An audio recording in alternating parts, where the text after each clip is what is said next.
Hello friends, Kathiawadi કિચનમાં તમારું સ્વાગત છે.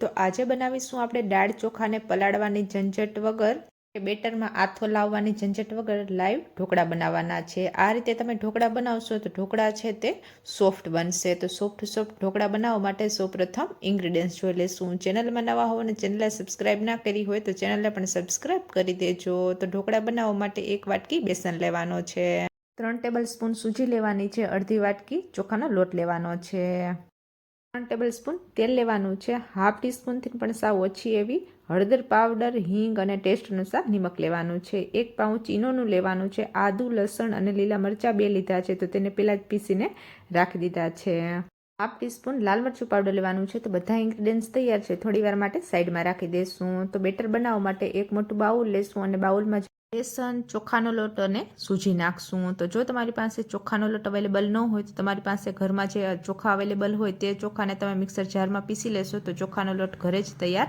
થઈ જશે. હળદર પાવડર, હિંગ અને નિમક નાખશું. તો નિમક તમારા ટેસ્ટ અનુસાર જ તમારે નાખવાનું છે. તો જે દહીં રાખ્યું હતું તે દહીં નાખશું. દહીં બને ત્યાં સુધી ખાટું જ લેવાનું છે, મોરા દહીંનો ઉપયોગ કરવાનો નથી. દહીંની જગ્યાએ જો તમારે છાશનો ઉપયોગ કરવો હોય તો દહીંની જરૂર પડશે નહીં. બધા ઇન્ગ્રીડિયન્ટ્સને સારી રીતે મિક્સ કરી દેવાના છે. ઇન્ગ્રીડિયન્ટ સારી રીતે મિક્સ થઈ જાય પછી 1 કપ દહીં નાખ્યું હતું તો 1 કપ પાણી નાખવાનું છે. તો પહેલાં આપણે અડધા ભાગનું પાણી નાખશું, જરૂર પડશે તો જ આપણે બીજું પાણી નાખવાનું છે. તો પાણી નાખી અને પાણીને સારી રીતે મિક્સ કરી દેવાનું છે. તો બેટરમાં પાણી એક સાથે નથી નાખવાનું, થોડું થોડું પાણી નાખતું જવાનું છે અને બેટરને મિક્સ કરતું જવાનું છે. તો અડધા ભાગનું પાણી છે તે બચી ગયું છે અને બેટર છે તે પણ સારી રીતે તૈયાર થઈ ગયું છે. તો બેટરને આપણે 10 મિનિટ સુધી ઢાંકી અને રાખી દઈશું. તો 10 મિનિટ થઈ ગઈ છે, ખોલી અને જોઈ લેશું. તો આદુ, લસણ અને મરચાં જે પીસીને રાખ્યા હતા તે નાખશું અને ઢોકળા સોફ્ટ બને તેના માટે આપણે 1 ટેબલ સ્પૂન તેલ નાખશું. તેલ નાખી અને બધા ઇન્ગ્રીડિયન્ટ્સને સારી રીતે મિક્સ કરી દેવાના છે. જો તમારી પાસે ખાટું દહીં અવેલેબલ ન હોય તો તમે તેમાં અડધા ભાગનું લીંબુ પણ નીચોવી શકો છો. તો જે ઈનો રાખ્યો તો તેમાંથી આપણે ઈનો નાખશું. ઈનો નાખી અને જે પાણી રાખ્યું તો તેમાંથી 1 ટેબલ સ્પૂન પાણી નાખશું. પાણી નાખશો એટલે ઈનો છે તે એક્ટિવ થઈ જશે. તો ઈનોને બેટરમાં સારી રીતે મિક્સ કરી દેવાનો છે. લાઈવ ઢોકળાને સ્ટીમ કરવા માટે ગેસ ચાલુ કરશું, એક ઢોકળિયું કુકર મૂકશું અને તેમાં 2 ગ્લાસ પાણી નાખવાનું છે અને પાણીને ગરમ થવા દેવાનું છે. બેટરમાં ઈનો એડ કરો છો તેની પહેલાં જ તમારે ગરમ પાણી કરવા માટે રાખી દેવાનું છે. તો બેટરમાં ઈનો એડ કરી અને બેટરને તમે મિક્સ કરી અને થોડીવાર માટે સાઈડમાં રાખી દેશો તો ઢોકળા છે તે તમારા જાળીદાર બનશે નહીં. ઢોકળાને સ્ટીમ કરવા માટે પહેલાં જ ગરમ પાણી કરવા રાખી દેવાનું છે અને પ્લેટ લેવાની છે અને પ્લેટમાં આ રીતે તેલ લગાવી દેવાનું છે. પ્લેટમાં તેલ લગાવી અને જે બેટર રાખ્યું હતું ઢોકળાનું તે બેટર નાખશું. બેટર નાખી અને બેટરને પ્લેટમાં આ રીતે સેટ કરી દેવાનું છે. બેટર સારી રીતે સેટ થઈ જાય તો ઉપરથી થોડું લાલ મરચું પાવડર નાખશું. લાલ મરચું પાવડર તમે ઉપરથી નાખશો તો ઢોકળામાં ટેસ્ટ છે તે બહુ સારો લાગશે. લાઈવ ઢોકળાને સ્ટીમ કરવા માટે પહેલાં જ ગરમ પાણી કરવા માટે રાખી દીધું હતું. ગરમ પાણી સારી રીતે થઈ ગયું છે તો જે હોલવાળી પ્લેટ આવે છે ઢોકળિયા કુકરમાં તે મૂકશું.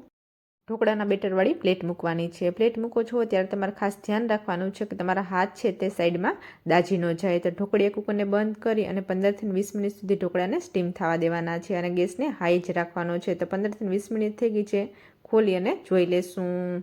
તો છરીની મદદથી ચેક કરી લેવાનું છે. છરી છે તે ક્લીન આવે છે એટલે ઢોકળા છે તે સારી રીતે સ્ટીમ થઈ ગયા છે. તો પ્લેટને કાઢી અને થોડીવાર માટે સાઈડમાં રાખી દઈશું. તો જે ગરમ પાણી બચ્યું છે તે ગરમ પાણીને તમે ગેંડીમાં નાખશો તો ગેંડી છે તે સારી રીતે ક્લીન થઈ જશે અને ગેંડીમાં ચીકાશનો ભાગ રહેશે નહીં. લાઈવ ઢોકળાને વઘારવાની જરૂર પડશે નહીં.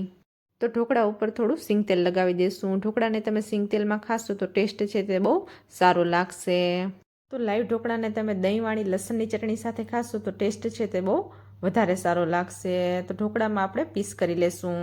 તો ઢોકળાને તમારે નાના મોટા પીસમાં તમને જે અનુકૂળ આવે એ પ્રમાણે પીસને કટ કરી લેવાના છે. તૈયાર છે લાઈવ ઢોકળા. તો તમે પણ એકવાર આ રીતે લાઈવ ઢોકળા જરૂર ટ્રાય કરજો. આ રીતે લાઈવ ઢોકળા તમે બનાવશો તો લાઈવ ઢોકળા છે તે સોફ્ટ બનશે, ટેસ્ટમાં ટેસ્ટી લાગશે. અને જો તમે આ રીતે લાઈવ ઢોકળા ટ્રાય કર્યા હોય અને તમારા ઢોકળા ટેસ્ટમાં કેવા બન્યા હતા તે મને કોમેન્ટમાં જરૂર કહેજો. કોમેન્ટ કરવાનું ભૂલતા નહીં. તો જો તમને લાઈવ ઢોકળાની રેસીપી સારી લાગી હોય, ચેનલમાં નવા હો અને ચેનલને સબસ્ક્રાઈબ ના કરી હોય તો ચેનલને લાઇક કરજો, શેર કરજો, કોમેન્ટ કરજો અને આવી જ નવી રેસીપી જોવા માટે ચેનલને સબસ્ક્રાઈબ કરજો. સબસ્ક્રાઈબ કરવાનું ભૂલતા નહીં અને રેસીપીને ફ્રેન્ડ સાથે શેર કરતા રહેજો. Thank you. મળીએ આપણે નેક્સ્ટ રેસીપી સાથે.